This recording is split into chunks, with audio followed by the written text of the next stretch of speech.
Hey everybody, it's Nerdicane. Real quick note, I just made this video that you're about to watch and it's super long, so I'm gonna break it into like 3 parts. I really don't like to go longer than 10 minutes, so this is something I've gone back and I'm starting to read again, and it's really great to go back and read where these great characters came from and think about it in the context of where they are today. So without further ado, this is part 1 of Christmas. I'm not sure what I'm going to call this. Christmas comes early for Marvel Comics? Maybe. I don't know. I'll work on it.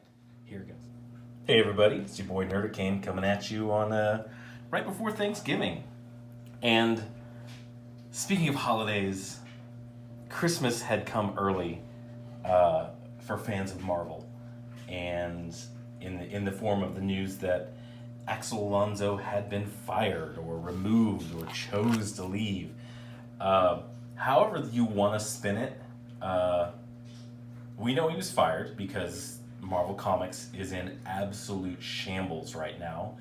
The events that he oversaw are completely uninteresting. The fans have turned away, and I'm doing this thing where I kind of float over a stack of comics that I have still to read. Most of these I've read, and I was kind of stepping back and looking at it, which I do a lot in life. I step back and I look at the situation to see what's going on, and I noticed that a lot of this is DC, and a lot of these comics, these are new comics that I purchased, are not Marvel. There's Image, there's way more DC. When I go through my old comics down in the basement, it is about 95% Marvel. Well, maybe not. If you count the Image, it's probably about 85% Marvel. I'm not a DC guy, but in the past few months, since coming back to buying comics monthly, weekly, whatever, I've kind of found myself pushed away from Marvel Comics, and that has a lot to do with Axel Alonso and the culture that he set forth at Marvel. So, speaking of him, this a little bit of history of him. And when you look into the history of who he is and where he came from, you realize that there's really no way he could have kept Marvel from becoming this politicized left-wing Ermagerd Nazis, because he took over on January 4th, 2011. He is originally from San Francisco. There's not a whole lot of gun clubs in San Francisco. They're not, as we've seen it with recent riots and things on Berkeley, they're not big fans of free speech. They're not big fans of open ideas and open discussion. He has degrees in sociology and politics. So there's really no way, you're looking at that, there's really no way that Marvel could have become anything other than what it became under him.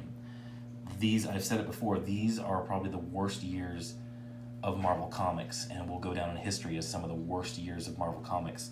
Even worse than the years that the comic book code was being enforced strictly. They've lost... Marvel Comics is in wreckage right now. The fan base completely uninterested, and that falls squarely on his shoulders. Things that he oversaw as editor-in-chief. AVX, Avengers vs. X-Men, which was a pretty good series. I liked it. They kind of turned the X-Men into these religious zealots who worship the Phoenix, but it was good. It was okay. Age of Ultron, also good. He came out of the box and had some really good series. After that was Infinity, which really, it's if Marvel is, they always say Marvel is the world of Marvel Comics is the world outside your window. When you start going intergalactic with Infinity Stones and Thanos, things like that, it's a little difficult because that's not the world outside our window. You leave the planet, it gets a little dicey as far as interest from the fans. Whereas it's kind of funny because Superman, I often think Superman is the opposite of that. Superman is so impervious that he has to leave the planet. You have to leave the planet with the story in order to make him interesting, to give him any sort of threat. He needs things like Doomsday. He needs things like Darkseid and the bigger intergalactic entities, because Superman is just so overpowered for Earth. Anything short of Batman is not a threat to Superman physically. But getting back, he did Original Sin, which was also meh. The very bold death of Wolverine. I mean, Wolverine is a cash cow for Marvel.